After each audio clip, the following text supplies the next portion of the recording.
Assalamualaikum warahmatullahi wabarakatuh.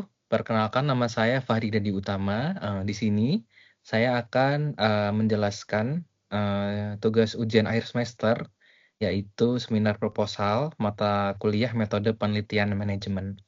Di sini saya mengambil judul efektivitas penyuluhan perpajakan bendahara desa. Kita masuk di bab 1, yaitu pendahuluan. Kita akan membahas terkait latar belakang masalah, rumusan masalah, batasan, tujuan, dan manfaat penelitian. Latar belakang masalah, kita mulai dari pengelolaan keuangan desa. Jadi, pengelolaan keuangan desa itu diatur dalam Permendagri nomor 20 tahun 2018. Di sana disebutkan APB desa harus dikelola secara tertib, transparan, akuntabel, dan disiplin anggaran.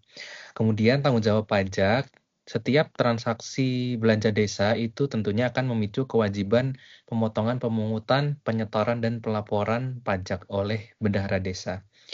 Kemudian untuk lokasi dipilih Minahasa Utara, di sana memiliki 125 desa dengan 125 bendahara desa tentunya.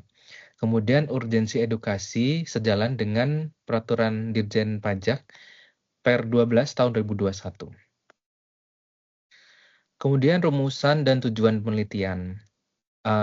Yang pertama mengukur skor awal, ini menggunakan pretest.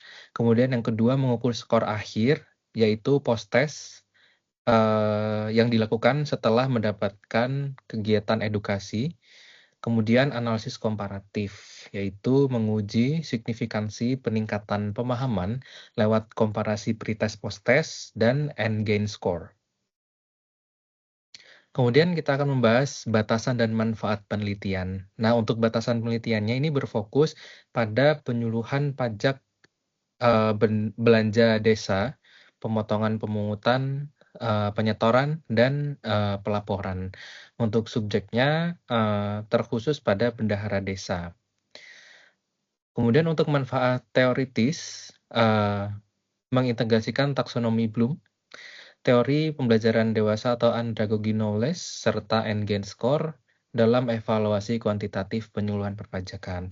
Untuk manfaat praktisnya, bisa menjadi evaluasi bagi penyuluh pajak dan untuk pemerintah desa dalam merancang pelatihan perpajakan atau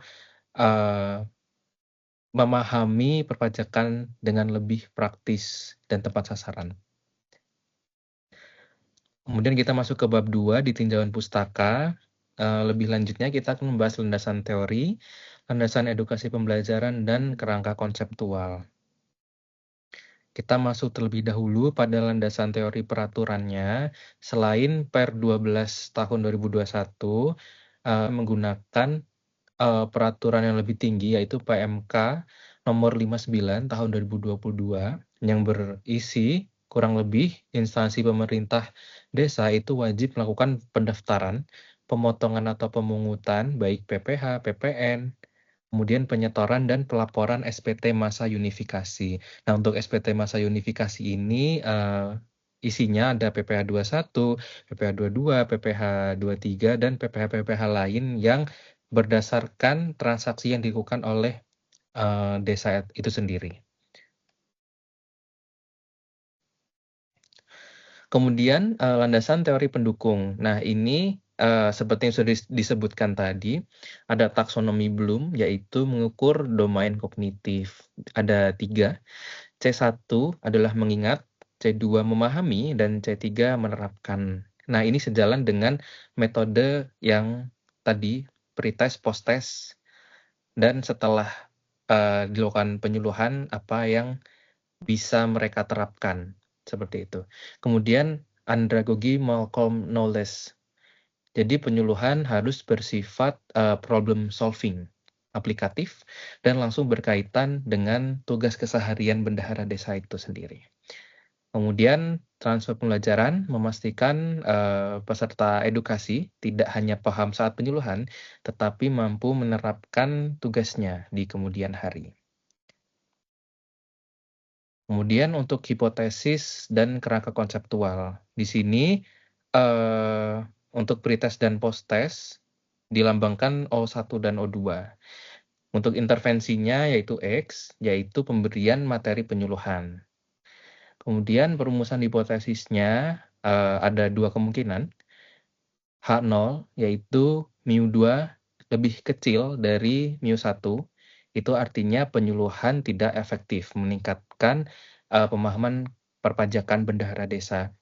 Kemudian kemungkinan yang kedua yaitu H1, mu2 lebih besar dari mu1. Artinya penyuluhan perpajakan, efektif untuk meningkatkan pemahaman perpajakan bendahara desa. Kita masuk ke bab 3 yaitu metode penelitian. Lebih lengkapnya kita akan membahas model penelitian, populasi dan sampel, operasional variabel, dan teknik analisis data.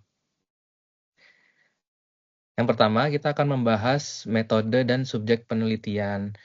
Desain penelitiannya tadi sudah saya sebutkan ada pretest post-test. Jadi O1 yaitu pretest, kemudian akan diberikan intervensi berupa kegiatan edukasi, diberikan materi penyuluhan, kemudian dilakukan post-test atau O2. Untuk populasi 125 bendahara desa, sampelnya itu minimal 56 responden, menggunakan rumus Solvin, sama dengan 10% dengan teknik purposive sampling. Kemudian kita masuk ke operasionalisasi variabel. Di sini ada 2 variabel. Yang pertama penyuluhan perpajakan atau intervensi, X tadi. Dengan pemberian materi teknis terkait transaksi apa yang dikenakan pajak seperti itu. Untuk level kognitifnya perlakuan atau treatment. Kemudian pemahaman pajak bendahara yaitu variabel terkaitnya. Nah, di sini skor numerik bendahara itu dilihat 0 sampai 100 dari hasil pretest dan post-testnya. Untuk level kognitifnya mengikuti taksonomi Bloom tadi, C1 mengingat, jadi mengingat sebelum diberikan edukasi, kemudian C2 memahami, itu setelah diberikan edukasi, dan C3 adalah menerapkan apa yang sudah didapat, seperti itu. Kemudian pengumpulan dan uji instrumen. Nah, teknik pengumpulan datanya tadi ada pretest dan posttest. Kemudian untuk dokumentasi bisa menggunakan presensi.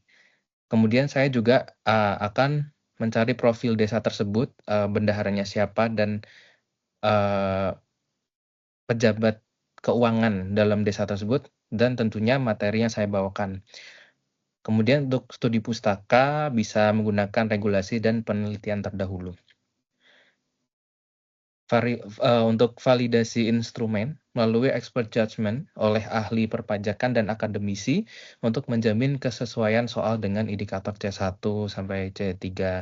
Nah, untuk ahli perpajakan ini setidaknya saya akan berkonsultasi dengan penyuluh yang berada di KPP Pratama atau di Kanwil, setidaknya dengan jabatan asisten penyuluh pajak.